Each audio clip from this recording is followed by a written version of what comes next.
Assalamualaikum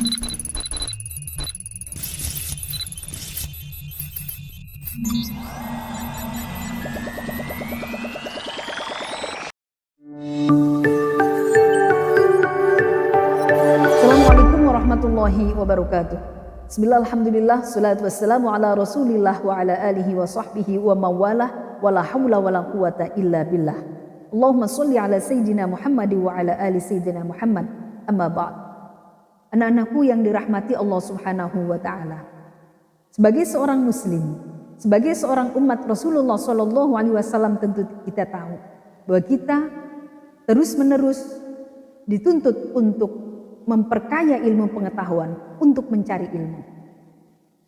Demi memperluas ilmu pengetahuan kita, maka kita perlu membekali diri dengan nalar yang kritis. Kenapa demikian?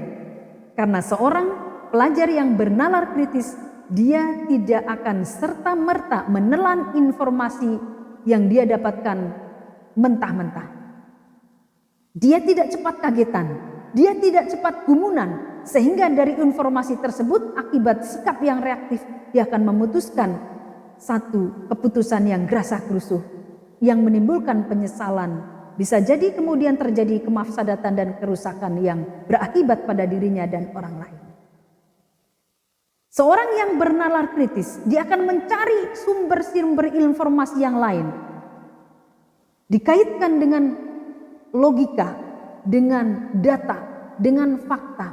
Jadi tidak langsung dia menerimanya saja. Seorang pelajar yang bernalar kritis secara otomatis dia akan membentuk dirinya menjadi pribadi yang tangguh, berkarakter dan cerdas. Karena ketika dia menerima ilmu, dia tidak hanya cukup mendengarkan saja, tapi akan mengolahnya. Kenapa bisa demikian? Jika terjadi begitu nanti akibatnya seperti apa?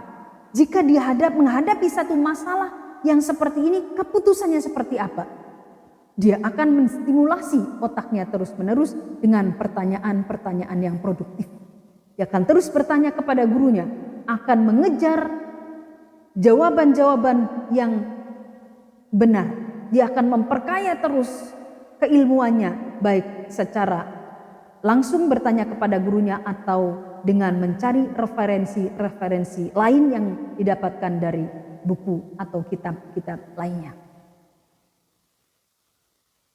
Anak-anakku sekalian yang dirahmati Allah, pada zaman Rasulullah Shallallahu Alaihi Wasallam pernah terjadi seorang wanita bernama Haulah binti Tha'labah. Dia seorang wanita bukan saja cantik tapi juga cerdas, di mana suatu saat terjadi konflik dalam rumah tangganya sebab dia ketika tengah sholat suaminya meminta dalam tanda kutip berkumpul dengan dirinya dan dia menolak.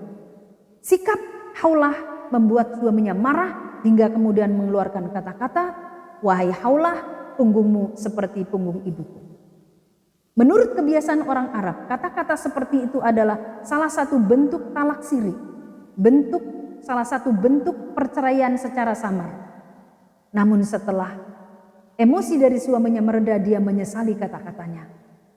Haulah pun demikian. Akhirnya keduanya memutuskan untuk sowan pada Rasulullah Shallallahu Alaihi Wasallam untuk menanyakan status hukum pernikahan keduanya. Rasulullah kemudian menjawab, kalau menurut hukum adat memang kalian berdua telah bercerai. Akan tetapi secara hukum Islam tidak bisa saya memutuskannya karena saya menunggu dauh dari Allah Subhanahu wa taala. Haulah langsung berpikir kritis. Bagaimana bisa hukum adat mengatakan demikian?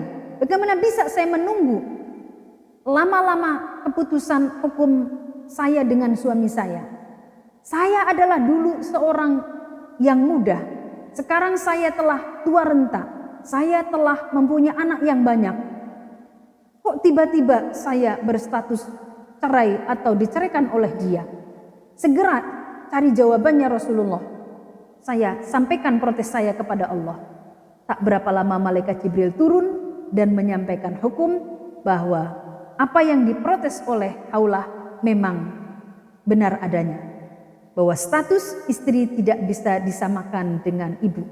Karena ibu adalah orang yang melahirkan, sedangkan istri adalah seorang wanita yang halal dikumpuli dalam tanda kutip oleh seorang lelaki. Nalar yang kritis, penting, dan bermanfaat.